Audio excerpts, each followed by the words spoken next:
Hello friends, good morning. Welcome to my mini blog. আজকে আমার ভাস্তি, এই দেখেন একটা ছোট্ট, আমি তো সকালে বসে খাইতেছি, তা আমার ভাস্তি খেলতেছে। খেলতে খেলতে দেখি আমার ভাস্তি কি গান টানে। দেখেন ওর গান, দেখি গান টানে তো।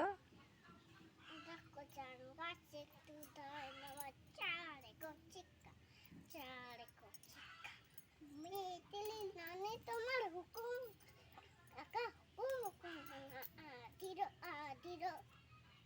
ওই যে কালা চানটা গাইতেছে না, ওইটি গান।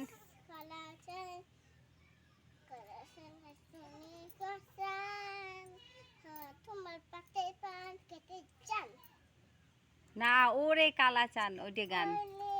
কালা চান তোমার পানে খেতে চান। ভালো করে বলো, ওই যে তুমি বলতেছো না হাতটা ধরেন না, কি শঙ্করী গান। হাতটা ধরেন না, হ্যাঁ। ভাবে নিন না, হুম। কেন চোখের ভাষা বোঝেন না, জাল দিয়েন না, তোলে যেন না, মইনে দেখলে আমার বানে পা খেয়ে যান না। কীরকম লাগলো আপনাকে আমার ভাস্তির গান, কমেন্টে বলবেন।